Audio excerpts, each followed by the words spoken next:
Warning, the following podcast may occasionally contain strong language and material that is not suitable for all ages. If you are easily offended, it is highly advised that you turn back now. However, if you're a degenerate, welcome, brethren. You've found your home.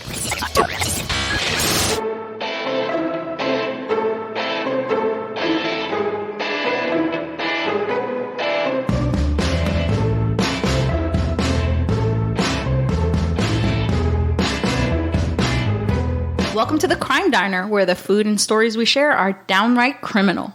We are the podcast formerly known as Wine, Dine, and Storytime. We hated that name, so we changed it. If you're just joining us, we're a podcast that covers stories of true crime, mysteries, and all things creepy in nature. We do this within a Dinner with Friends theme. I'm Nidia. I'm Dana. And I'm Cindy. Last week on the Crime Diner, I told you all about the story of Christina Starbeck. She was the first and longest serving secret agent for World War II. We love a female secret agent. Yes, a spy. It gives very much Casablanca vibes. Yes, 007. Yeah. Yes, but only she's... Actually, your story was the actual 007. Yeah. Right? She was like, people say she was the inspiration for one of the female 007, spies. Villain female. I don't watch 007, but technically, more accurately, she would have been 007 himself. James Bond, whatever his name is. Right. That guy. Yeah, 007. As a reminder, we will have timestamps on the episode for you to skip right past all of the things that make us wonderful. Yeah, all of Cindy's hard work. I mean, if you feel confident with that, go ahead and skip to the story. If that makes you feel good about yourself. Yes, whatever. If you can live with yourself. So we have timestamps, but my story this week is going to be one that was on the news not so long ago. Right. I'm going to talk about Gabby Petito. I know that's been done infinitum, but I'm going to talk about her, and then I'm going to lead into some stories that weren't necessarily shared because everybody was so focused on Gabby Petito. Right. But first, the food. Let us pray. Bless us, O patrons, for these thy gifts, which we are about to receive from thy donations through Patreon every month.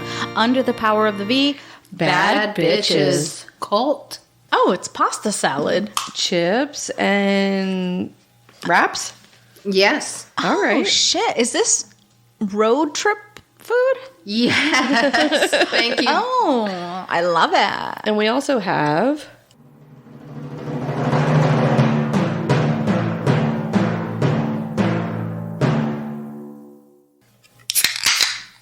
canned wine. Canned sparkling wine. Oh, It's Cider House 101, I guess. This one's called 3-Day Weekend. So I felt like it road trip, 3-day weekend. Yeah, it's got the Route 101 number. sign on it. Mm-hmm. Yeah. It's good. I like it. I like it, I yeah. like it. Okay, let's dig in.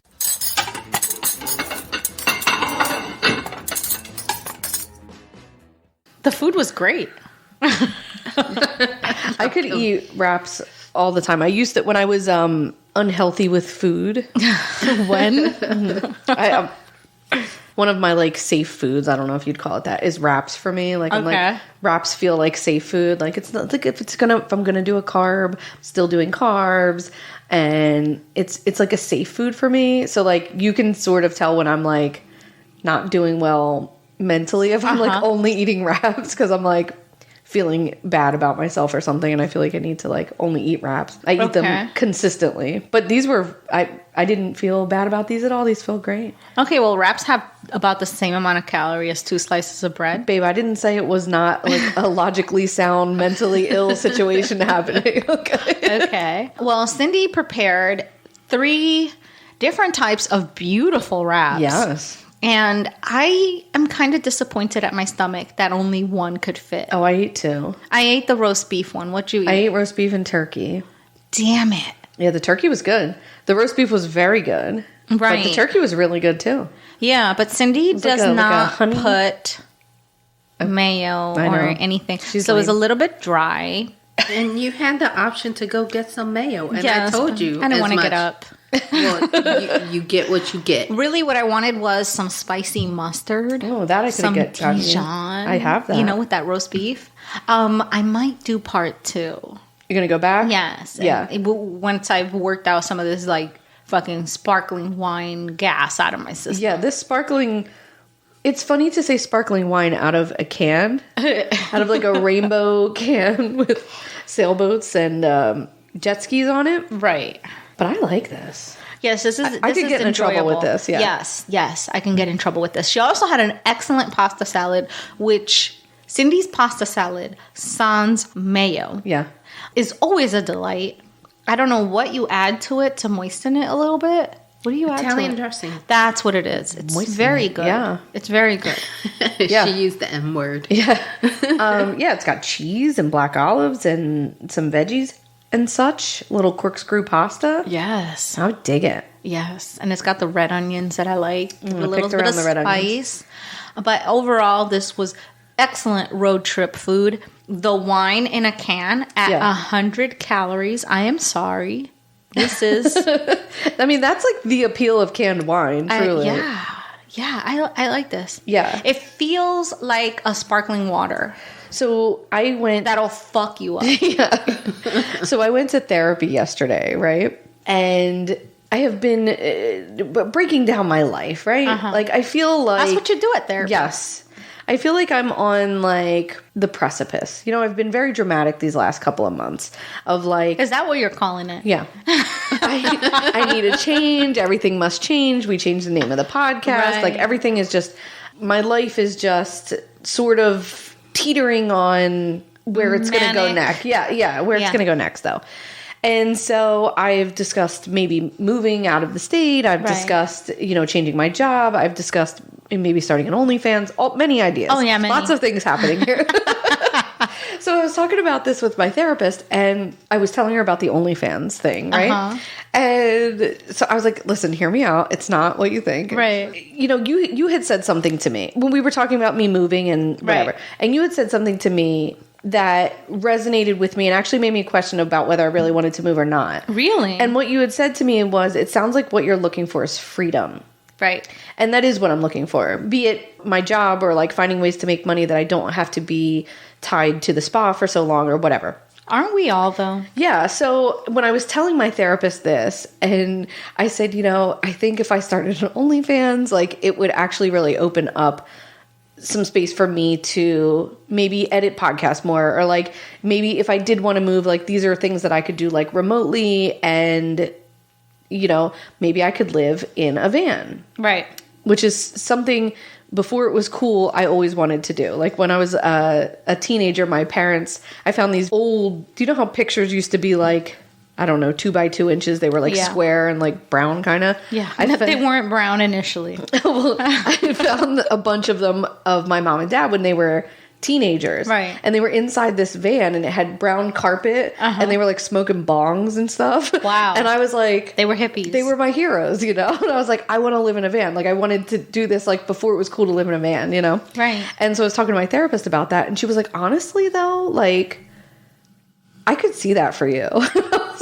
She's like, I wouldn't necessarily support that for everyone. Right. But she's like, I kind of could see it for you. Like if you could find a way to do it for a year, to like go travel, and if you were able to still make some money and blah, blah, blah. She's like, I kind of support that for you. Now I know that we're about to be getting into this and whether this is a good idea or not. It's so not a good idea. But my therapist supports it, so.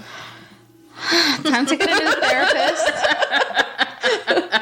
I think it's time to get a new therapist. She wants me to spread my wings. Angel wings? In heaven? We're going to talk about van life, but first let's get some dessert. All right. Wait, you know what? I haven't been to school. Well, I was on a long hiatus because we had a COVID infestation at the house. Yeah. Like literally, like it was like ground zero. Everybody that spent New Year's with us got tested positive for COVID. Shit, man. It was insane, right? So I'm just returning to work, right? So Since before Christmas. Holy shit. Since December 23rd. So my students have not seen me all of that time. Yeah. Now, mind you, I felt fine. I had a little bit of a sore throat. Right. And I went and got the COVID test, but the results never came in for me. So nope. So the results were lost somewhere in the Ethernet, whatever. I don't know where the fuck the results got lost. But So I went back to work because our quarantine was over. Yeah. I go back to work and the kids are so happy to see me that they line up to hug me. Oh, mind you, this is a bad idea. Right. It's fucking COVID. Right. We're all wearing masks and they want to hug. How do you tell a little kid, no, you can't hug me? Yeah. These are 10 and 10. I teach from 10 to 12 year olds, So you hug them? I had to. Yeah, you have to. I had to. You have to. Yes. Sorry and I was about like, it. oh, this is like so frowned You're upon. like, bring me your germs. Bring me your germs, little children. Come put them all over my body. But it's just so sweet, though. That's I'm adorable. like, oh my God, I mean something to these little snot heads. You know? Right. Plus, you like left for a little while before Christmas. Right, yeah. So, My dad died and yeah. I was gone for bereavement. They from must there. have really missed you. Oh my God, they wrote me. Yeah, they're like, you keep leaving us, That's so sweet. Yeah, they were very happy to see me. So. That's good. So I'm kind of glad to be back, even though, you know what, the first couple days that I was out of work, I was like, oh my God, I need to get back to work. I need to get back, because I'm a routine person. I was gone for like fucking 7 days and, a good 7 days. By the third day, I was like, you know what? I can get used to being in my PJs all Yeah, day, it's great. But I still worked. I worked on other things. Yeah, I'm currently on hiatus from work for a bunch of weeks. Yeah. And I've been getting so much shit done around this house. Isn't it insane? Yeah, it's so great. It's almost like shit that not working is your natural state. Almost. Yeah. This is what I'm saying. Exactly. My therapist is onto something, but so are you with the freedom thing. That's really what it is. That is what it boils down to, is I'm looking for freedom. Absolutely. Yeah. In whatever shape it comes in. Yeah. I've been watching The Righteous Gemstones on HBO. I haven't seen it. Oh my God. So fucking good. It's like a mix of mega church. It's a mega church family that, they're preachers, a family of preachers. They're mega church and they're like on TV and everything. And it's a show about them. So it's like a mix of Schitt's Creek. Like it's got a very much Schitt's Creek vibe. Okay. If you like that. I loved it. Yeah. So it's such a good show. Really? And I've gotten into that. And from watching that, I'm like, I could so be a fucking televangelist. Yeah, I could see that. If I really believed like that, I could see even that if I didn't believe. they don't believe shit. Yeah, I could get behind that 100%. But the show really makes you understand I can't. I will tell you no further. Okay, don't tell me. You need to watch it. Right. It really makes you on understand the whole televangelist. Okay. thing. Yeah. So I good. have to say, every time I think about Schitt's Creek, I think about the mom going, "Get the bebe." Just fucking bebe. A little bebe. And I just can't. It's the most underrated part of that whole fucking show. I love her. I love her. I simply can't get enough of her. I fucking love her. Or David. Oh Ew, my God. David. Ew. Ew, David. I'll tell you this. I'd seen some episodes of it when I was living at my dad's house because they watched it. I was in a funk before Christmas. And I don't really watch TV, but I needed something that was podcasts weren't doing it for me. And I just wanted something fun and funny. And I'm like, shut your brain off. Yes, just dead air. And I put Schitt's Creek on and I was really, really happy that I did until the end when I was sobbing at the last couple of episodes. And I'm like, this is not what I signed up for. Right. It felt too soon. It felt too soon. I was like, fuck you guys. Yeah. But it was so good. I was invested in that. Yeah, I could have done another 2 or 3 seasons of that show easy. Yeah, easy. So good. Yeah. Can I have something sweet? What do you think? I guess. All Let's right, break for do dessert. It. Cookies. Wait. On a cookie. They look... They're oatmeal raisin. Are they? No. What are they? Are they oatmeal chocolate chip? Kinda. They're real lumpy. So, okay, think of road tripping. Granola bars are usually in the car. Cookies are in the car. So our story ends in Wyoming. Okay. These are called Wyoming Whopper Cookies. Oh. All right. So let's go give it a ahead. shot. They're huge. They're huge. Don't I always make big cookies? You do. Your cookies are always They real smell big. like peanut butter. They do. I've been wronged by peanut butter before. Just today. All right.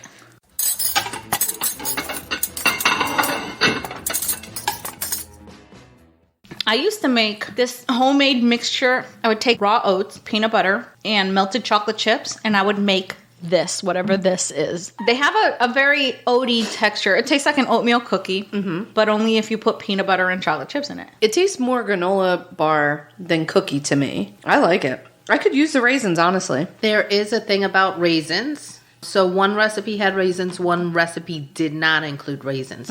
I went with the no raisins because fuck raisins. I love raisins. I love raisins too. I'm white. We don't. It's our culture. We're not anti-raisin on this podcast. I'm sorry. I've got to tell you, you'll never win here. Obviously. But also, you are pushing a no mayo, no fish, no raisin agenda on this platform. And we just won't have it. And we won't have it. This is a pro raisin podcast. Fuck all the way off about the raisins. And if you try to yell at me about mac and cheese with raisins in it, we will be fighting. Hey, listen, even I don't put mac and raisins. Wait, no, that's just a sacrilege. It's a thing. I think it's it's a joke on TikTok that like people make fun of white people. They're like, they put raisins in everything. They put it in mac and cheese. Not in mac and cheese, honey. I've seen peas in mac and cheese that white people do. Oh my God. That shit's nuts. That's criminal. I don't act that way. That should be criminal at least in every state in the South. I mean, across the board, we should not be putting junk in mac and cheese. Every now and then, I'm okay with like a little lobster if we're somewhere fancy, a little lobster mac and cheese. But like, honestly, it's not worth it. I'm a mac and cheese purist. I like the granola bar cookie. They were gritty, yeah, like granola, but not quite as like crunchy as granola, right? But more firm than an oatmeal raisin cookie. Yes, oatmeal raisin cookies sometimes like fall apart because they're so like brown sugary and. Right, and delicious. And they have raisins in them. And they have raisins in them. I mean, which is always a plus. Right? It's always a plus. I could have done with some raisins in this particular cookie. Right, in this granola cookie. The chocolate chips and the raisins. Yeah. It would have given a very raisinette vibe. Raisinette vibe, okay. I have raisin trauma. Why? My parents, my mother especially, used to feed me so many raisins so that I can have something sweet, but it was healthy. And at one point, I can fucking vouch for that. And I remember hating her mother for it. And I'm sorry. I could see the trauma. I would go to Cindy's house for the summers. Her parents would push this healthy agenda on me. I was not here for. No. There was always so many fucking raisins at your house, Cindy. So help me God. And thus, fuck raisins. All right, that's fair, actually. I understand that. Okay. Did you like them as a kid, though? Did I want something sweet? Okay. Yes. It was have something sweet or just go drink water to fill up. Oh, that sucks. There was like no choice.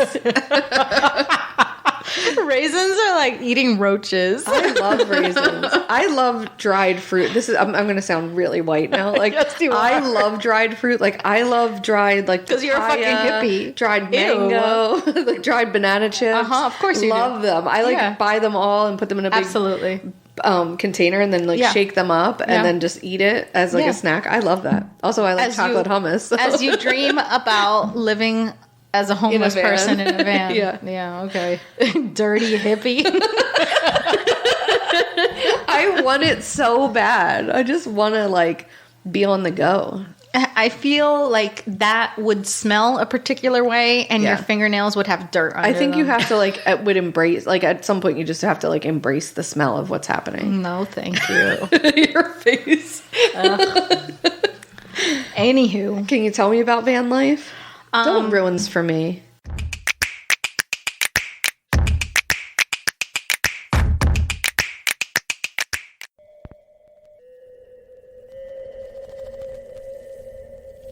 Do you like listening to stories about serial killers, unsolved mysteries? How about a cult or two? And what about those lesser-known serial killers? Or how about the legend of a cryptid that will surely keep you up at night? And I know you'll love a good conspiracy theory, because who doesn't?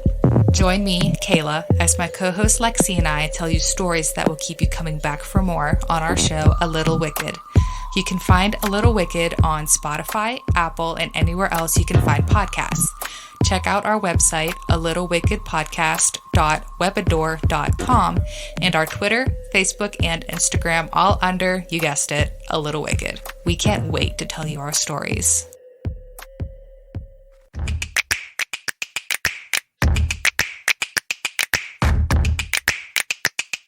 I got my story from, obviously, like, we've all heard about this story. So I got my story from the sun.com news. They have a lot. Like, they have explored that topic.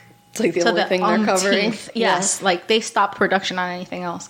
Wikipedia.org, CNN.com, dailymail.co.uk, and www. I'm just kidding. KCRA.com. Okay. All right. I will link all of these in the show notes in case you want to go and peruse those yourself. Yeah. All right. So we all know about Gabby Petito. I'm saying Petito like Cindy says potatoes. Potato. So we all know about Gabby Petito. Yeah. And for those of you that don't, she was a 22-year-old who went on a road trip with her fiancé, Brian Laundrie. She went missing during said road trip, and he returned home without her and told no one where she went. Then her family reported her missing, and she was gone for weeks, and he was tight-lipped the whole time, right? And then just like that, he disappears under mysterious circumstances, and she is subsequently found unalived somewhere in Wyoming. Right. And he was found 86th as well shortly thereafter. And I'm going to give you a little backstory about the Gabby Petito Brian Laundrie story, because there were other cases that happened at the same time but got crickets from the media. Yeah. Because she was a more media appealing victim at the time, right? Yeah. So, but there were at least 2 other cases that looked almost exactly the same as hers. Really? And a total of like 10 bodies were found during their search for these 2. Yeah. So, isn't that crazy? It's not. It's almost like, I don't want to seem facetious. I want to make light of this, but it's almost like, you know, when you were little, you would do pick up 52. Where, like, you would throw a deck of cards if you were looking for something, and you would throw up a deck of cards, and as you were picking up the 52 cards, you would uncover, like, the thing that you were looking for. This is, like, a really bad game of that. Right. So, who was Gabby Petito? All right. Now, I wasn't... Are you as familiar with the story as, like... Just from watching it on TikTok. You know, like, I watched it unfold on TikTok during... This happened last year when I was off of work at the same time. So I was like sort of laying in my bed just like watching TikTok after TikTok after TikTok about this missing woman and all of these other, you know, people stepping forward and being like, it's really sad that she's missing, but also look for this person because it's in the same area. And just what we saw on social media. That was like really all I know about this case. And, you know, just what sort of happened in the last couple of days. Right. What about you, Cindy? Were you familiar with it? I was familiar of them looking for her, the happenings just before she disappeared, and her boyfriend, what's his name, ended up at his home. Right. And like whatever his parents were up to. Like, all right, so maybe I can enlighten you a little bit about the story. You know, because I didn't follow it at all. Yeah. I'm going to be honest with you. I felt it was depressing. Yeah. She's around the age my kids are. So I was just like, I can't, you know. Yeah, sometimes when these like humongous cases happen, like that Madeleine McCann story, or what, like these huge cases that get a lot of true crime traction are sort of tough for me to follow for some reason, just like because it's so saturated. I just sort of like put it on the back burner. Like, I will definitely hear about this at some point on a podcast or, you know, whatever. So, I just sort of don't really follow them as deeply as maybe I could. Right. That's so true. I kind of just was not in the headspace for it. If I'm not in the headspace for something like, I mean, I know I cover some of the craziest fucking gruesome stories, but they have had some time to digest, you know? Yeah. I can't do a recent story like that. It's tough, it's just too new and too, like, in my face for it. Yeah. So who was Gabby Petito? Gabrielle Venora Petito was a beautiful 22-year-old who had been living with her fiancé, Brian Laundrie, in Northport, Florida for 2 years. And this is all stuff that you can find on Wikipedia, like verbatim.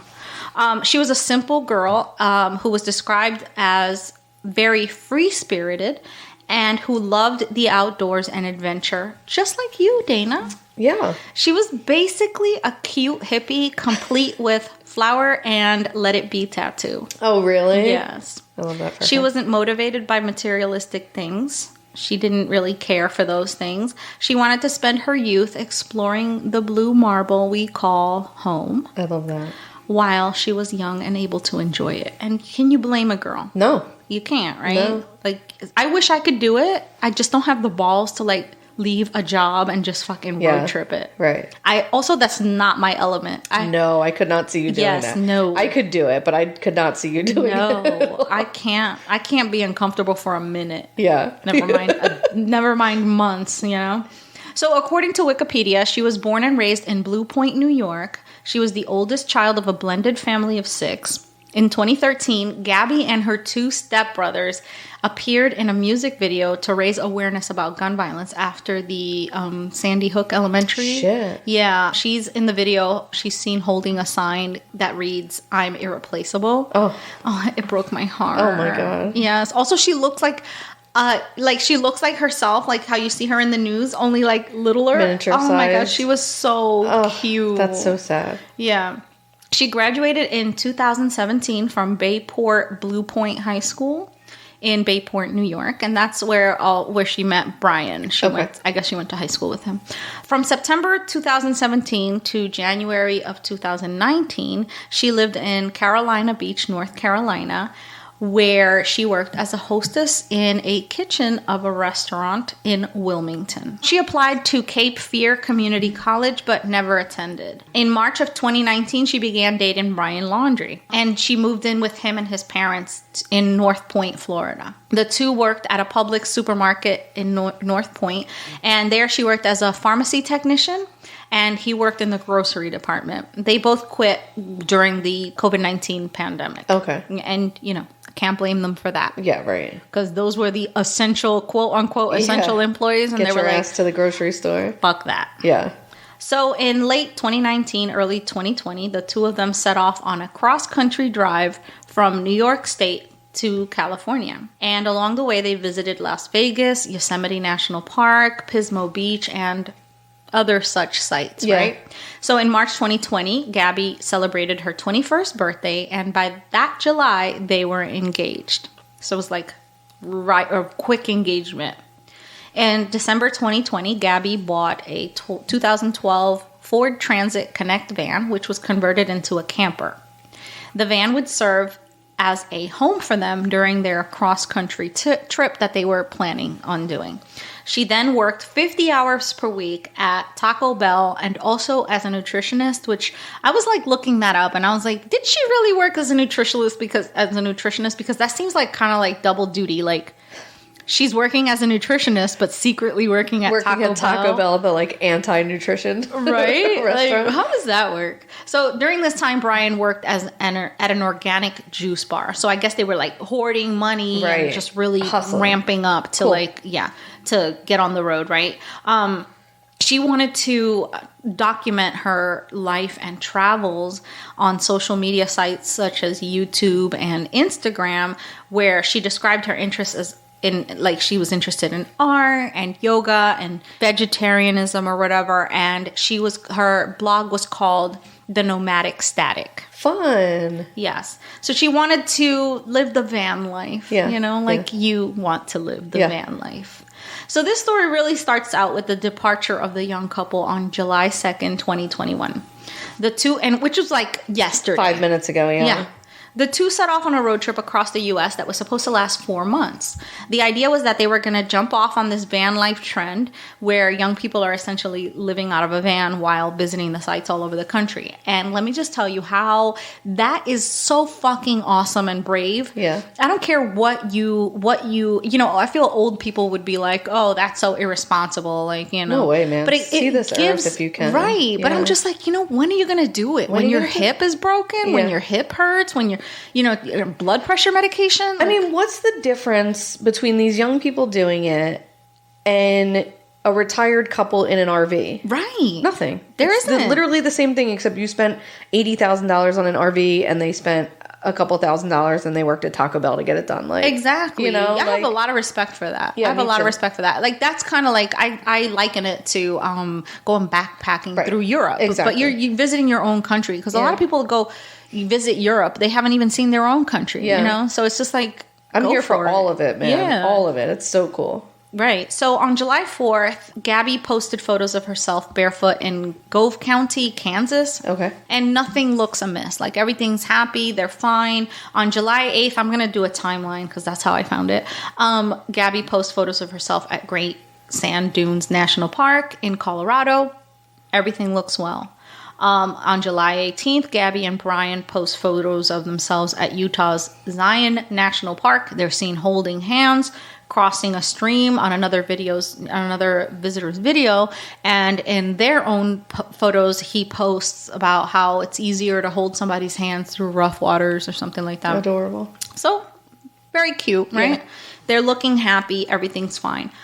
On August 12th, everything's not fine. A witness called 911 claiming that they had just driven past a couple who was fighting in the front of Moonflower Community Cooperative in Moab, Utah. Okay. Moonflower. The couple was later identified as Gabby and Brian. The caller told the dispatcher that they saw a man slap a woman, and after the two ran up and down the sidewalk, the man hit the woman again and then drove off. She jumped into the car and, they drove off. Another witness described the incident to police, saying that the two were talking aggressively and that Petito was punching him in the arm.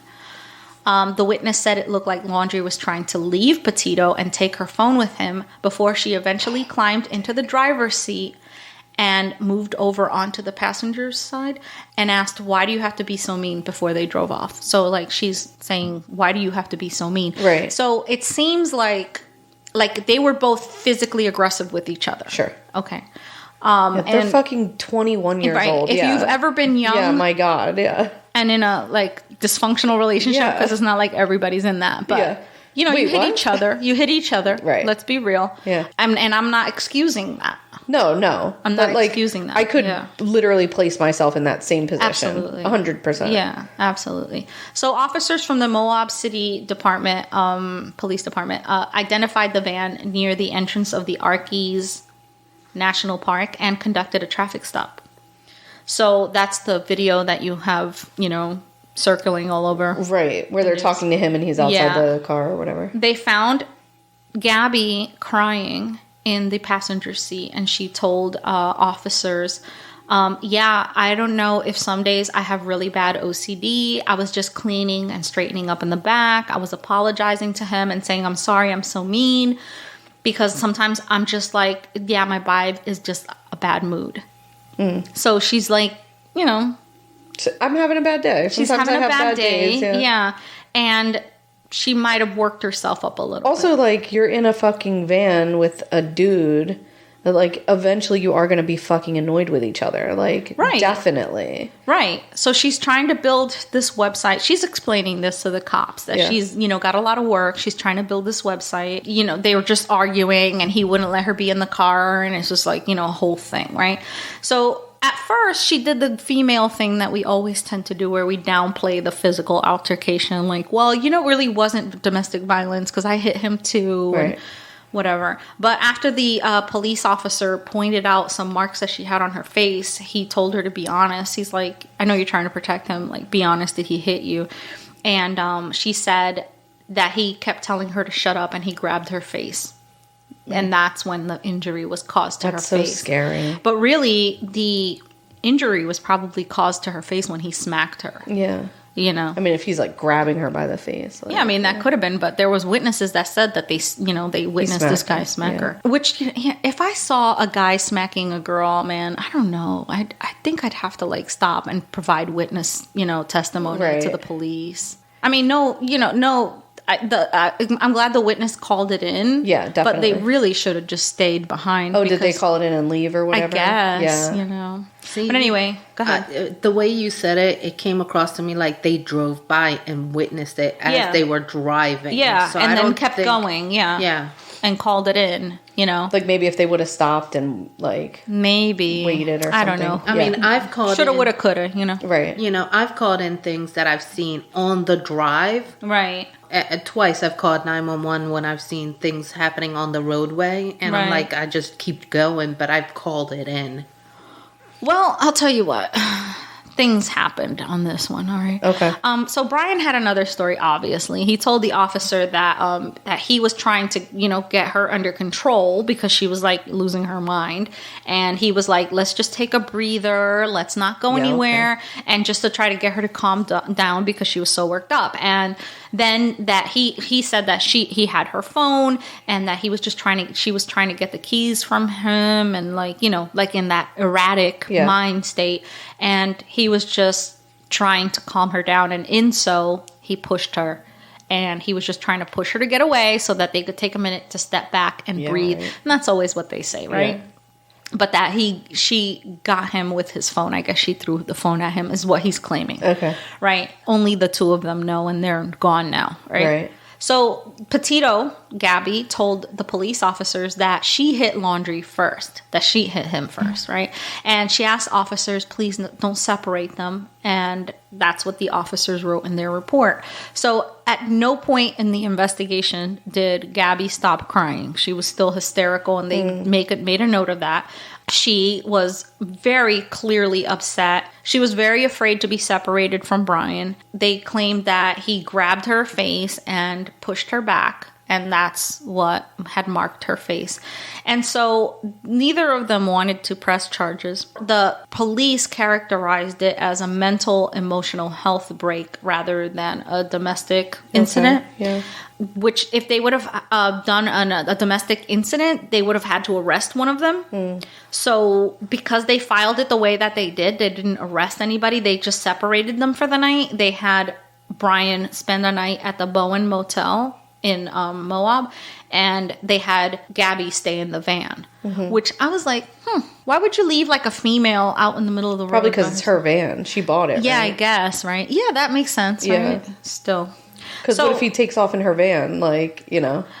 Right, exactly. That's a totally different situation. Like, then we have another problem. Right. You know? But there was a lot of, the police department got a lot of backlash for that. The police captain even took a leave of absence during this time because this was investigated heavily because they were like, had it been handled differently, would the results have been different? It's, you know, it's so tough because, like, the relationship that I was in when I was that age. Right. I mean, we were... Me too. Volatile.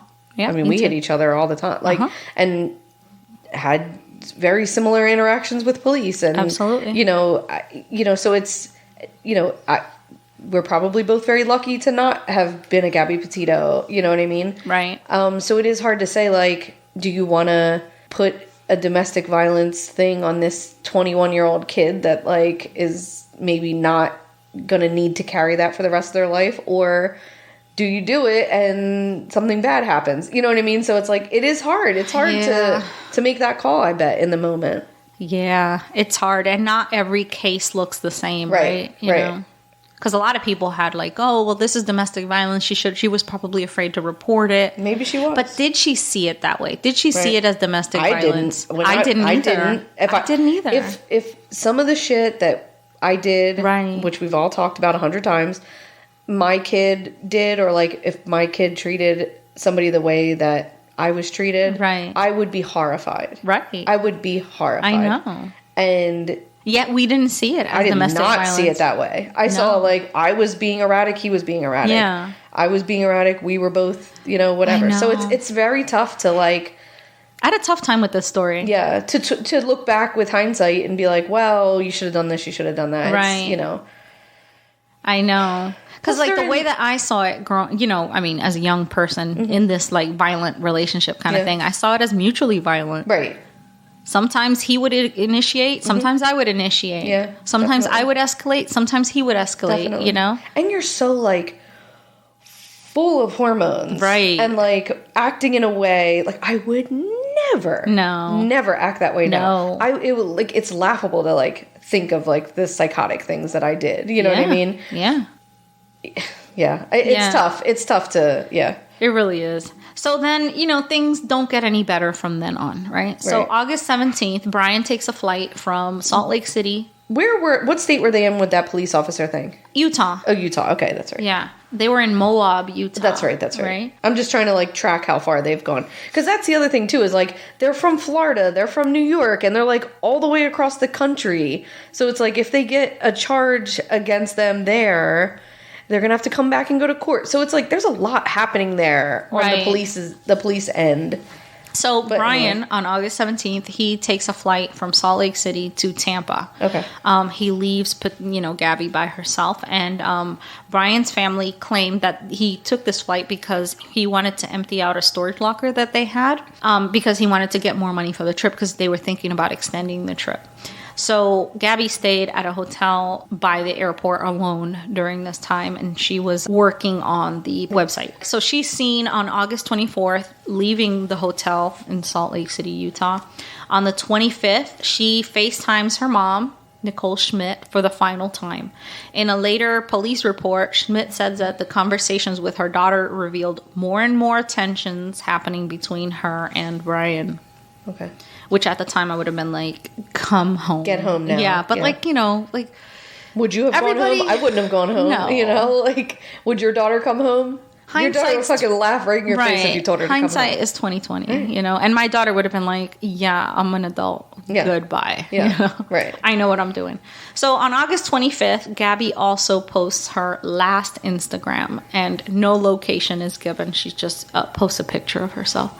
On August 27th, Gabby is seen for what's believed to be the final time. Witnesses claim that they saw Brian in an explosive argument with staff at Mary Piglet's restaurant in Jackson Hole, leaving Gabby in tears. Brian argued with the state wait staff and management over money.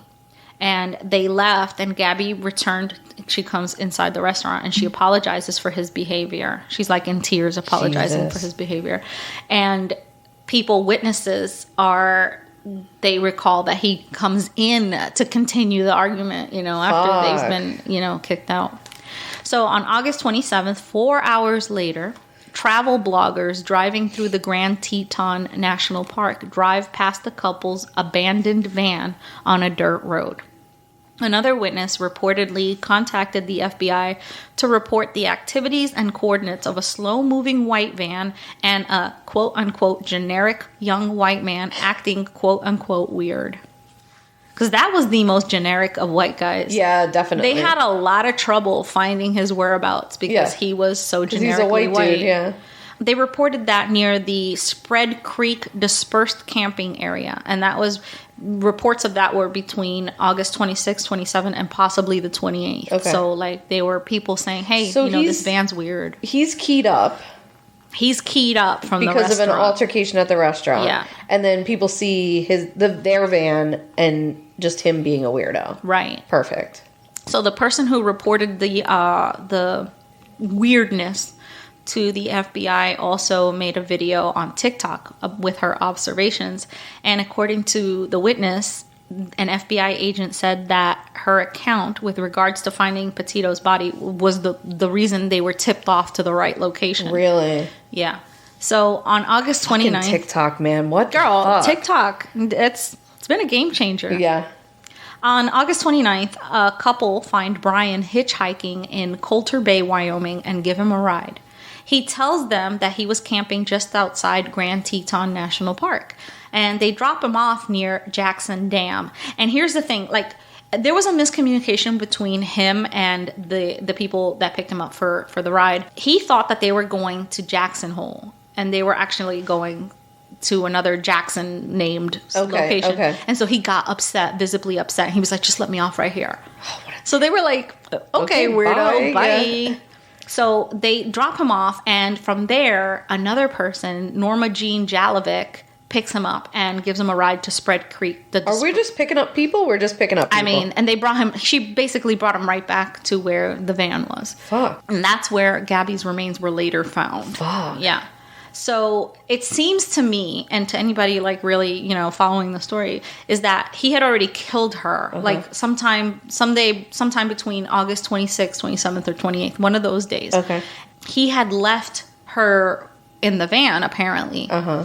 But when the couple couldn't take him to Jackson Hole or wherever it is that he was heading to, he had no choice but to go back and then dispose of her body there in the same place and then drive off with her van. Gotcha. So on August 30th, Gabby's family received a text message saying no service in Yosemite. This is her last text message. However, the family doesn't think that was her at any point, you know.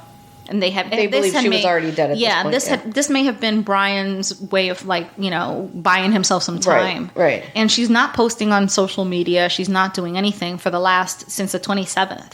Okay. So she may have been killed that 27th, right after that whole fucking incident of the restaurant thing, you know? September 1st, Brian returns home to Florida in Gabby's van without Gabby. He used her ATM card. And that's where really the legal system starts to pay attention. Okay. And I'm like, really, fuckers? Right. So anyway, while at home, he refuses to answer questions about Gabby's whereabouts. Remember, she lives with him. Right. In his parents' house. So his parents are like, where the fuck is she? Yeah. On September 6th, Brian and his family go camping. And they stay overnight. Just one night. They go camping for one fucking night. I wrote it down, but it's like in Florida? Yeah, somewhere in Florida. Okay. They just go for one night. People do that. Okay, but your girlfriend's missing, bro. But is he saying she's missing, or is he just saying we're just separated and she's fine? I mean, I guess, but like, I don't know. Maybe like, what did he come home and say? He's saying nothing, because you have to remember, like, the parents aren't saying anything either. The parents were very so he's like, about it. I came home in her van without her. Right. She's fine. We just broke up. And the parents are like, cool, that sounds great. Let's go camping. Right, but also you're in her van. Right. That's hers. Right. Where she's staying. Now, I'm a parent and I have a boy. And if my son and his girlfriend broke up and he's driving her van and he left her somewhere in Utah or Wyoming or whatever, I'm going to be like, no. I mean, did he come home and be like, oh, she took a flight to New York and she's with her family and she'll be here? Like, that's the thing, is like, what the fuck did he say to them? I would double check. Me as a parent, I would be parenting both of them. This girl lives with me. Yeah, you know? Definitely. So anyway, he's acting weird. No. Also, we have a fucking crime podcast. I'm suspicious of everyone, including my own kid. I mean, honestly, I'm sure the parents. I mean, just from their behavior, what I know, like, I'm pretty sure that they must have known. Nobody wants to believe that their child is capable of that. Right. I think it, but I think it too. But you don't want to believe it. No, right? Of course not. You want to give them the benefit of the doubt. But would I doubt it? No. I'd be like, oh, you motherfucker. Yeah. So anyway, and I have my own opinions about that, but I'll leave them to the end, right? So September 11th, Gabby's parents. Now, this is fucking 10 days later. They haven't heard anything from her. Nothing. And no social media. No social media. She's unreachable, you know, like, okay. So Gabby's parents report her missing to the Suffolk County Police. They show up at Brian's parents' house, and they are handed, the police. And they're handed information to contact Brian's attorney right away. Get the fuck out of here. The police go to question them. To question Brian, they get handed the fucking Brian, so the parents the attorneys. They know exactly what's happened. Yeah, I guess. Yeah, they got him a lawyer. So a 10 massive days. Yeah. Oh, get the fuck out of here. Yeah. A massive investigation ensues, and this is where we all become aware of it. And it captures the heart, and the fucking media is fucking frenzied. Yeah. It's like you added chum to the water, right? Yeah. Gabby is a beautiful blonde-haired, blue-eyed girl. Yeah. And this isn't her fault, but the media loves that type of victim, and soon her picture is plastered everywhere. Well, plus that behavior, talk to my lawyer, right, is so insane. It's screams guilty. Yeah. So of course the media is like, the fuck is happening? Right. You know what I mean? Right. People of color everywhere are pissed as they search for their own missing loved ones with no media attention whatsoever. Right. And this is not like, you know what? I'm not like here to say that was like her family's intention in any way, shape, or form. It's just the media will gravitate to whatever story is juicy. Yeah. And this was a juicy one. The girl was a social media influencer. So, of course, they're going to gravitate towards that, Yeah. September 14th, Brian's family issues a statement saying that he has retained an attorney and will not be cooperating with investigators. Oh, my God. So slap a tattoo, I'm guilty on your fucking forehead, Brian, because that's it, you know, on your receding fucking hairline. So people are ready to head to his home with fucking pitchforks and demand for his head, you know? Mm-hmm. But no Brian. There is no sight of Brian. He's gone. So another thing on September 14th is Brian is allegedly last seen on this day by his family. He told them he was going hiking in the Carlton Reserve or whatever, but he failed to return. September 15th, and I'm going to go back to September 14th and my commentary at the end. Okay. September 15th, Florida's North Point police announced Brian is a person of interest in the case, and they're not charging him with any crime, but he is a person of interest. We would like to question him. So Florida is the police department that's looking for her? Initially. Okay. Initially, because she's a resident of that place. September 16th, Utah police released the body camera footage that everybody got to see on TV with the initial encounter with Brian and Gabby. On the 17th, Brian's parents say that they have not seen their son in a couple of days, and they report him missing. And I believe that they knew exactly what was happening the whole time. Yeah. I saw this TikTok about how people believe that he was living underground under their house because there were so many fucking there was like this conspiracy theories. There was this thing about people that had done work in their property, and that there was like supposedly, I'm sure this is not true, but there was like a tunnel from their screen-in porch like to this where the shed is, and the dad was like always doing work like back there. Okay. And they like believe they were like bringing him food, and he was like living in the shed, like underground in the shed. Anyway. I have a totally different theory. So crazy. I have a totally different theory. Okay. But I'll get to it later, yeah. All right, so September 18th, police announced that they were searching the Carlton Reserve in Florida for Brian. There was like a whole search, remember? Yeah. They announced that they haven't found anything. Brian, unfortunately, looks like a very basic white guy and blends in with like goddamn grass. Yeah. Like Disney green. It was like a fucking real life Where's Waldo. Yeah. All right? And conspiracy theories were born like galaxies. Yeah, and it seemingly never ended. I mean, like it went on for days. I heard that the FBI was involved and that they were spies. I mean, it was just like the stupidest shit. Bitch, I was very easily convinced he was living underground, okay? Oh, God. All right, Dana. So September 19th, authorities in Wyoming say that they found a body in the Grand Teton National Park. All right, the FBI announces the body was believed to be Gabby's, but a full official forensic identification needed to be completed to confirm. So now our worst fears are confirmed, right? It's September 20th. The police execute a search warrant on the Laundrie home. They seize his car, which was a silver Mustang, and a hard drive, which they believe to have contained relevant evidence, proving that he had committed a felony.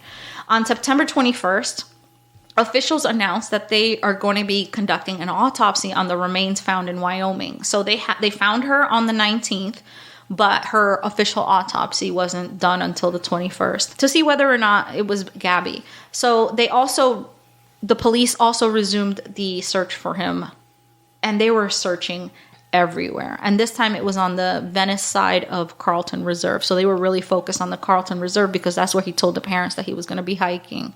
But really, this was a countrywide search. Right. He's a wanderer. He could have been anywhere. Yeah. In every state, there were people looking for his ass. So September 21st, the FBI announced that the body found in Wyoming was indeed the body of Gabby, and the cause of death was not revealed at that time. Okay. On September 21st, the Teton County Coroner's Office said that Gabby's official cause of death was still pending, but they were convinced that it was a homicide. Okay. All right. So on September 22nd, police continue to scour this Carlton Reserve place where Brian was said to be hiking, but they yield no leads, and a specialist dive team is called in to assist in the hunt because, you could be underwater or whatever, drowned yourself or whatever it is. On September 23rd, officials announced a federal arrest warrant for Brian. And this was because he used her fucking ATM card. Okay. Had he not used the ATM card, there would not have been a federal arrest warrant. Until the murder? Until they conclusively could prove that he had murdered her. But, up until this point, he was just wanted for questioning, right? On September 26th, they held a funeral for Gabby, and she was put to rest in Long Island, New York. On October 3rd, 2021, Gabby's family announced that they had launched the Gabby Petito Foundation in honor of their late daughter. So there's a website out there where you can, donate to that. On October 12th, so this is weeks later. Yeah. Okay? October 12th, Gabby's autopsy results were made public. The cause of death was strangulation. So it would stand to reason that she did not strangle herself. Right. Because they were like, well, she left willingly, which is what, the everybody was thinking. She left willingly, and harm came to her then. But she left Brian willingly, or she left? Well, I mean, I'm sure that's what the story that he was telling when he was telling the story. Yeah, whatever. On October 20th, Brian's personal items were found near the Mayakachi Creek. It's an environmental park, I guess. Okay. A medical examiner was called to the scene. So if a medical examiner is called to the scene, there's a body, right? So October 21st, the very next day, the remains found in the search had been identified as his. The FBI made an announcement in a statement saying that a comparison of dental records confirmed that he was the remains found at the Carlton Jr. Memorial Reserve. So he really did end his life on that hike. So he died of a self-inflicted wound. And in his personal belongings, I guess there was a backpack and a notebook in which he claims responsibility for Gabby's death. Okay, good.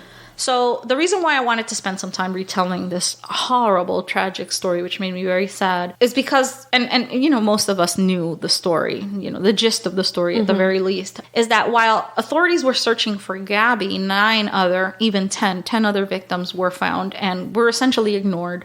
Crazy. Like, you didn't hear about it. Even though two of the cases were almost identical to this. Really? Right down to the van and everything. Really? Yeah. One of the cases being that of Lauren Cho of Flemington, New Jersey. Okay. Did you hear about that case? No. Okay, well, now you're about to hear it. Okay. So prior to her disappearance, Cho had quit her job as a New Jersey high school music teacher over the winter of 2020, and she joined her friend Cody Orrell on a cross-country road trip. This used to be her boyfriend. They were broken up, and so she joined him. Okay. She had met Orrell on Memorial Day and joined his trip with the intention of running a food truck at their final destination, Bombay Beach, California.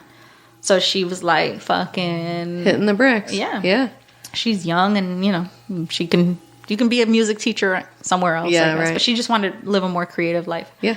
So by June 2021, she was working as a private chef for an Airbnb property called The Hole, owned by Tao Ruspoli, between Yucca and Morongo Valleys outside of Joshua Tree National Park. So she had gotten herself a little job. Cool. And, chilling. Yeah. So the housekeeper at the Airbnb where Cho worked claimed that both Cho and Orrell had begun drinking early in the day, and Cho and Orrell had gotten into an argument when Orrell refused to let Cho drive away. So they were drinking, they got into an argument. Cho wanted to drive drunk, I guess, and he wouldn't let her. Cody Orrell claimed that Lauren Cho had gotten upset and walked away from the converted bus that they were living in without her phone, food, or water, and he had gone inside the bus around 3 p.m. So they were living in this bus that she was supposedly going to turn into a restaurant. They got into this fight. They've both been drinking. And he claims, she just walked away with nothing. No, yeah, she didn't. Likely story, right? Yeah. I mean, I'm not saying anything. I mean, listen, we all, if you're in an argument and you walk off and you need to take a breather, and, that's probably a reasonable and relevant thing that happens all the time. But when you're in wilderness conditions, it's not likely that you're just going to walk into the desert with no food, water, or at least your cell phone to get back. Who leaves anywhere? I mean, I don't even go to the bathroom without my cell phone. Right. You know what I mean? It just would not happen. Yeah, I'd storm off, but I'd storm off with my cell phone. Definitely, so that I could at least post with my cell phone. mean things about you on Facebook and Instagram. Or text you mean things. Right, yeah. I mean, it's all about the mean things. Right, exactly. So he called the local sheriff's office around 5:13 for additional help. And after searching with some friends, initially he searched with some friends. Okay. But then, 2 hours later, he called the police and he was like, we need help. The original search party reportedly never found any of Cho's tracks, and responding law enforcement only found the tracks of the search party. So no tracks were found. Okay. So this led people to believe that Cho got into a car with somebody and she just took off with them. When she was last seen, she was walking away from the place where she was staying. She was walking away from her bus. So it's like, where are you going to go? She was wearing a yellow t-shirt and jean shorts. The police searched the area on foot, including canine teams and everything. They searched from the air. They searched everywhere, and she was not found. They believed initially that she left voluntarily, so they didn't suspect foul play at all. Yeah. Oral and her other friends began to bring awareness to Cho's disappearance using social media and spread, missing fucking persons flyers everywhere, all over Bombay Beach and everywhere. On October 9th, 2021, investigators found human remains in the rugged terrain of the open desert of the Yucca Valley during their search for her. And on October 28th, they confirmed that the remains belonged to Cho. So the cause and manner of death were pending toxicology results as of October 28th. Nothing, I searched, and you cannot find the cause of death for this woman. You cannot. You could say that she was drunk enough and maybe, was so drunk and dehydrated in the heat and everything that she passed out and she died, you know? So there's no cause of death. There's no one was ever charged in her. No. And the lack of media interest because of Gabby's constant media frenzy meant that they didn't, pay too much attention to it either. Yeah. And it's funny because her family comments, they post social media posts on Facebook and things like that. And they comment about the similarities between Cho's case and Gabby Petito's case. And they're like frustrated that there was no coverage. So they believe that the friend killed her? A lot of people, I looked on Reddit and everything. And if you even try to suggest that he killed her, her ex-boyfriend Oral killed Cho, people won't have it. They will delete your comment. Really?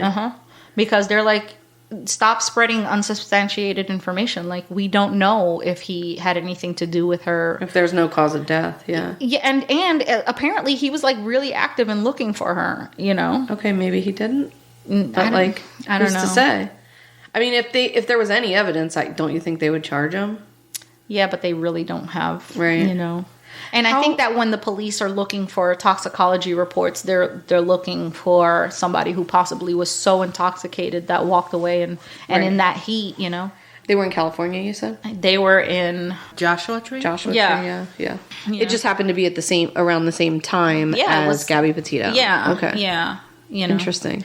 The remains of Sarah Bayard were also discovered on October 9th after being reported on July 4th, last seen at a gas station in Douglas County on June 28th. She was a 55-year-old woman who they basically just found bones. And her case is still, they're still unsolved, but they did find her as they were looking for Gabby and, in that whole investigation. But that was also a case that received no media attention. And what happened to her? Who took her?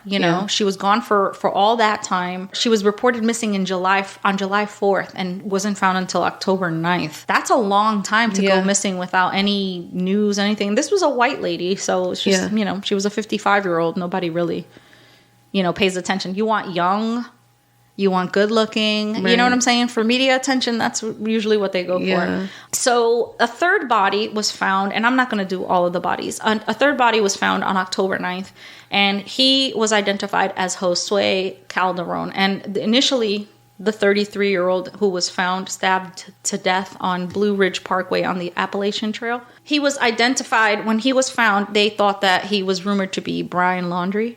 Because they were looking for him on the Appalachian Trail. Because they were like, okay, if you're going to disappear, you're going to go for a hike, you're going to try to disappear, you're going to do that on the Appalachian Trail. Yeah. Initially, that's who they thought, that they thought they had found Brian Laundrie's body, but it was him. And 2 men were arrested in conjunction with that. One of which, who was mentioned in his fucking obituary before they solved the case as like a brother to him. And he was actually his killer. I was like, dun, dun, dun. That sucks. Yeah. Imagine being out searching for a body and then like stumbling over a different body. I mean, like what the fuck? And not only that, but stumbling over and over and over. Like, oh, we found another one. You know, you must be like lose faith in humanity 100%. Truly. The most recent, like I said, there were 10, and you can look these up. Yeah. One was a case of a homeless man, another one was a case of a completed suicide, things like that. Okay. Yeah. This one was another case where almost exactly like Brian Laundrie and Gabby Petito. So this was 22-year-old Emily Ferlazzo. And this case is shockingly similar to the Petito case. Ferlazzo was reported missing by her parents on Monday after her 41-year-old husband, she was 22, Joseph Ferlazzo, returned to her parents' house. He returned to her parents' house in New Hampshire to tell them that he had not seen his wife since Saturday. I'm going to repeat that for those of you in the back. He comes back on Monday. Right. Telling her parents that he hadn't seen her since Saturday. Were they camping? Were they okay? So I'll tell you. Road tripping? Like, what was the deal? The couple were living in a small bus that they had renovated into a home and had driven to Vermont to celebrate thetheir first wedding anniversary. Oh my God. This van life is toxic. So to what your you're health. saying is I need to travel in van by myself. Yes. Or not at all. Or with be single, with a woman. no friends. Yeah. So the day after Emily was reported missing, Joseph allegedly confessed to shooting her in the end and dismembering her body in their camper. This story had some light dismemberment. Like normally I go full dismemberment. Police located the camper that Joseph had ditched to discover bags of human remains, a handgun, and a handsaw. The human remains were sent to the medical examiner on the following Wednesday, and he pled not guilty. Oh, good. Yeah. So according to Joseph, he and Emily drove from New Hampshire to Bolton on October 15th to celebrate their one-year wedding anniversary. Investigators added in a separate interview that both of them had previously lived in Vermont and had ties to the area, so they were familiar with the area. So the couple reportedly began arguing sometime during the evening. Emily began punching and kicking her husband during the argument. This is according to his admission in court. Come on now. So once she laid down on the bed for the night, to go to bed, to let her guard down in the safety of her fucking van and her husband. Yeah. He says that he waited 10 minutes, grabbed a handgun from inside the vehicle, proceeded to jump on top of her and shot her twice in the head. What the fuck? Right, because, you need to jump on top of your sleeping wife who might be a threat to you. Yeah. So and he was like, but I'm not guilty, though. Right, but I'm not guilty. On Saturday morning, Joseph Ferlazzo said that he traveled to Waterbury for breakfast with his sister and her boyfriend. I'm sorry. No. You killed your wife sometime that night, and then you make time for your sister and her boyfriend for breakfast? You're like, I'll just get a quick bite with you. I mean... Why her body's in the backseat of the van? So he told police he later moved his camper bus with Emily's body in the, still inside, to a friend's property in the St. Albans area. Approximately 12 to 15 hours later, he reported dismembering his wife's body using a handsaw, placing the remains in garbage bags, leaving them inside the vehicle. So then he traveled to New Hampshire, the home of his wife's parents, that Monday. And he claimed Emily had left the couple's vehicle during an argument Saturday and had not been seen since. Now, you tell me your wife is missing since Saturday and you're just now bringing it up? Yeah. Fuck you. I would have been like, yeah, no. Mm-mm. Her parents file a missing persons report with Vermont State Police. And this is the interesting thing. Police received a 911 call after midnight Tuesday morning. So he tells the parents, hey, your daughter's been missing since Saturday. This is Monday. Tuesday, they receive a call to report that Joseph Ferlazzo had killed his wife. And I'm going to tell you, this call came from a friend who said that he had been offering Joseph a ride when he got in the car and admitted to killing her. The friend immediately kicked Joseph out of the car and reported him right away. Do not pass go. Do not collect $200. Love him. Hero of this story. Right? They found Joseph at St. Albans convenience store later that day and brought him in for questioning. And a search warrant executed on his camper bus revealed garbage bags with her remains inside. Jesus. And the hacksaw was just tucked behind the driver's He didn't seat. even try to get rid of any evidence? Nope. Wow. He got lazy. What can you say? Wow. He had a history of domestic violence prior to the whole thing. And Emily Ferlazzo's mother told police that she had seen her daughter with scratches and bruises, and 3 or 4 times she had witnessed physical altercations that had occurred between the two of them. So the moral of the story is, I don't know what the moral of the story is. Don't get in a van. Don't get in a van with a man. They should teach that in kindergarten when you're learning how to rhyme. Don't get in a van with a man. I don't know, man. I mean, that's always the moral of the story is don't get in a van with a man. You know, we've gone on vacation with our significant others, and that's tense. Yeah.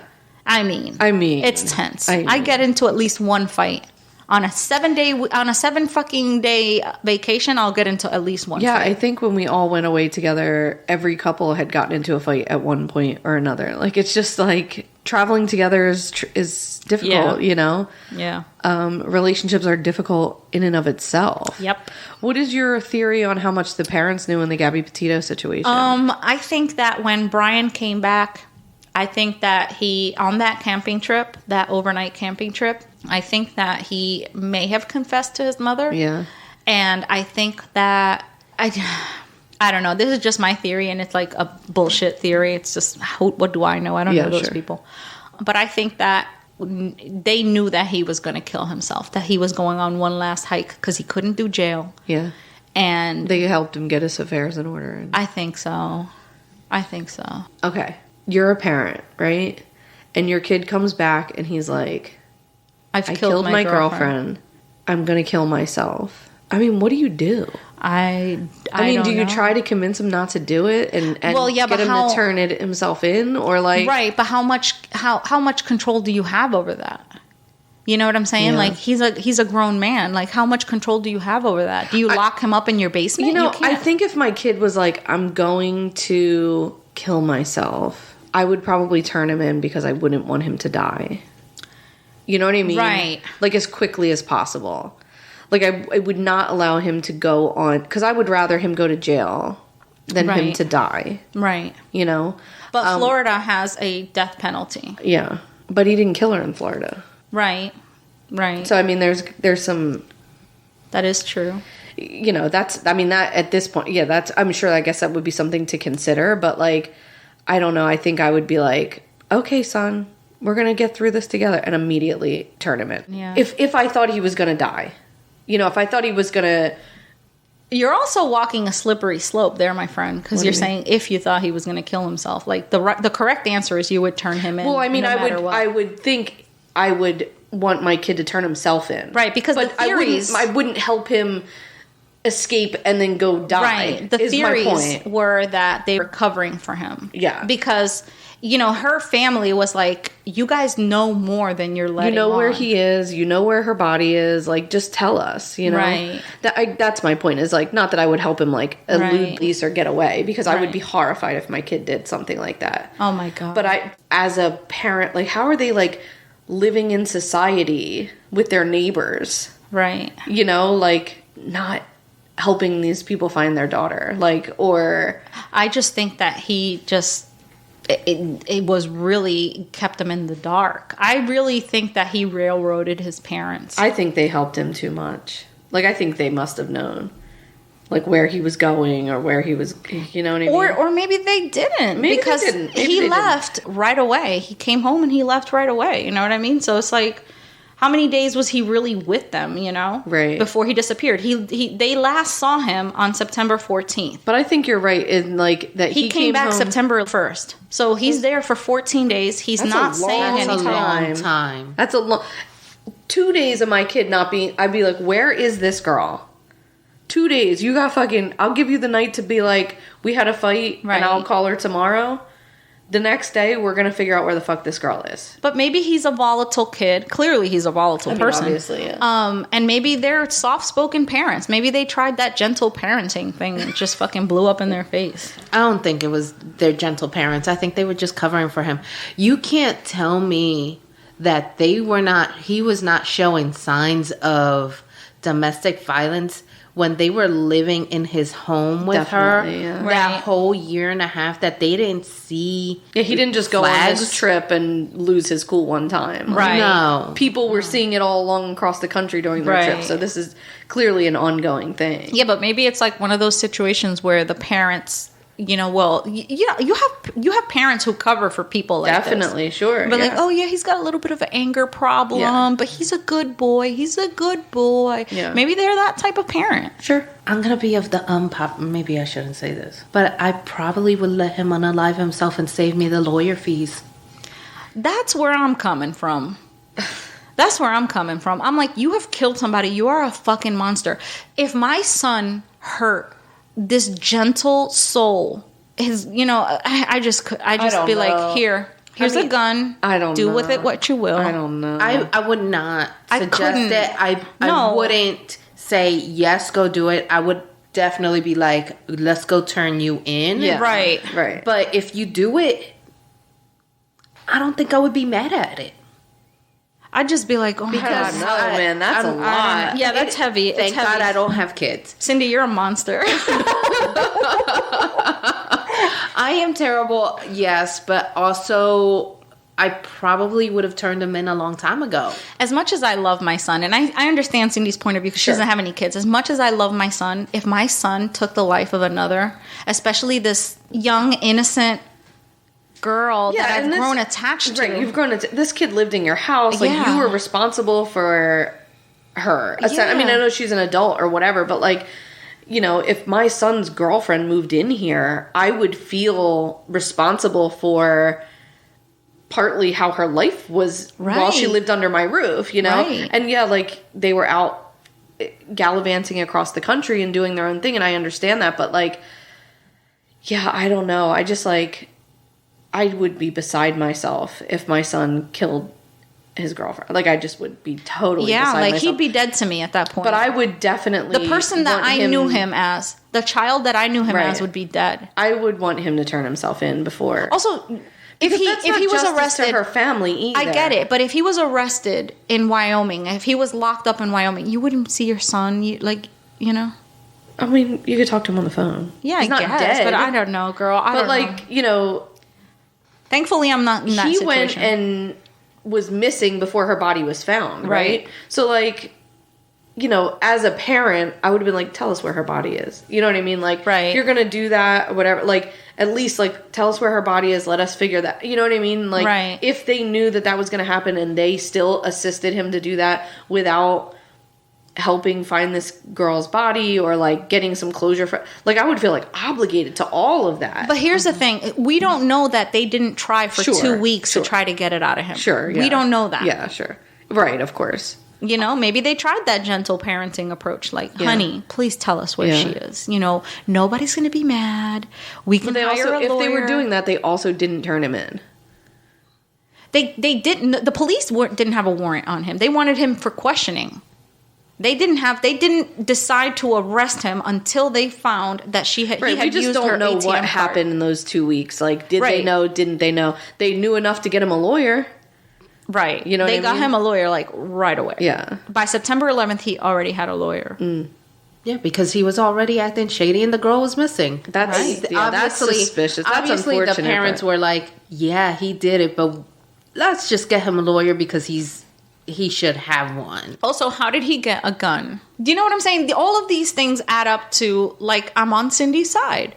Yeah. I'm on Cindy's side. We have a gun. It's hidden on top of in the cabinet. Here's a key. We're going to leave it on the nightstand. I don't know, man. Do with it what you will. Also, they're from Florida, so it's probably on the counter for anybody to use as free will. Right. Also, that is true. Also, what was it? Just a couple days ago from us recording this, the news came out that there was a notebook that he declared that he killed her. So, how long have they had this notebook, or was the notebook just revealed? They found it with his possessions, so they knew this the whole time. Going through his, you know, they're coming out with details of what was found with his body or whatever. Yeah, because the FBI first found his things, right? And then they found his, like, decomposed body or whatever. And like there was some theories saying that the level of decomposition that he had didn't line up with the amount of time that he had been out there or whatever, leading to believe that the parents had him for longer than they did, whatever. But I really do believe that the parents had no control over this person. I mean, clearly. Yeah, clearly. And they were, you know, it was out of their hands. I mean, they did always have the option to turn him in if they knew. You know what I mean? Like, they always had that option and didn't choose it. But I really don't think that they were... I really think that they were operating under the belief that their child had not committed this heinous crime. You think? Or they wanted to be under that belief. Who wants to believe that? Right. I don't know, man. I thought it was dickly that they didn't their behavior was family. very strange. Yeah. For them to not know, you know? Yeah, it was weird. I don't know. Their behavior was like sometimes our behavior when we live in the hood. Did not see it, did not hear it, do not know about it. Yeah. But if my child was guilty of something, I'm going to put it right out here. Really if David bad did like something, that, yeah. I am the biggest advocate for him to turn himself in. And let's deal with it. And let's deal with it. Let's deal with it, though. Yeah. Yeah.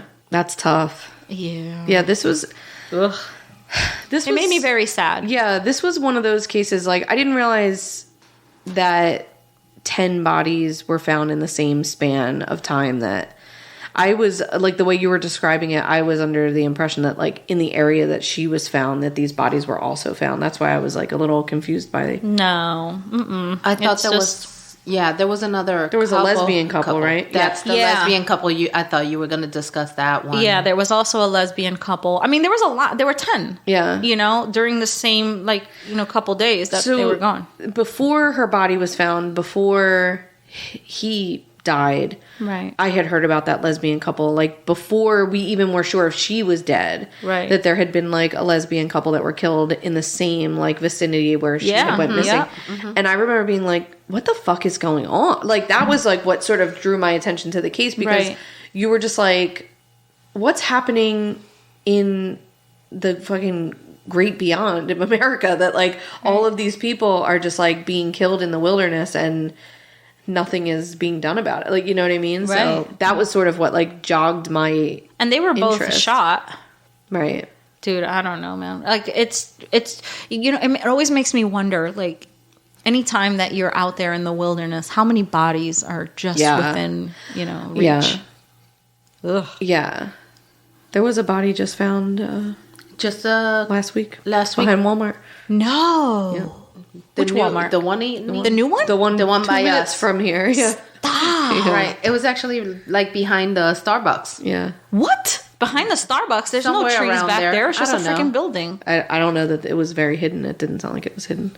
But I guess my point is, like, I mean, there are people, it's always happening. It's everywhere. Yeah. You know, like, our first episode that I pulled from this podcast, like, just, you know, it is shocking when it's so close to you, you know, and it's, you know, shocking when it's like what happened at your house, you know, the fire, like, it's shocking when, like, people die. Like, it's shocking. Yeah. All of it is like, well, you know, like, we've grown up to be so afraid of sharks and everything, and then we learned that sharks only kill 10 people worldwide every year. Like, no, be afraid of your boyfriend. Yeah. Be afraid of the boy next door. Right. Be afraid of, you know. Or the girlfriend. Yeah. yeah. That's Yeah. what you need to be scared of, really. Yeah, Jodi Arias. Get you. Girl. Let's not even mention that. So that's our story. That's our story for the week. I'm glad to know a little more information about that and about all of the... it's just crazy to me. I didn't know a lot of what you said. One of the things that always stuck out to me was the dad, Gabby Petito's dad, that had gone on there and said, please put in just as much attention to other people that are missing as you guys did for my daughter, because there are so many others that need attention. Right. Yeah. Yeah. I think he understood that it was helpful, the attention that her case got, and how tragic it is that so many others don't get that same energy. And Right. Because some people are never found. Yeah, and in his time of grief, it's big of him to take that step to say that. It's sad that he has to, but yeah. Right. So, thank you for staying till the end. And let me remind you that we have other episodes that we did when we were Wine, Dine, and Storytime. We have a Patreon where we put lots of material there too. Besides Patreon, there's other ways that you can support us. You could subscribe and review. You can buy us a coffee, right? On the show links. Absolutely. The links are in the show notes. And you can connect with us on Facebook, Twitter, Instagram, and TikTok. We'll see you here next week. And remember, do not get taken to the second location. Be good or be good at hiding a body. Cheers. Cheers. Are you okay? Jesus Christ. You're so fucking loud. You're disgusting and I hate you both.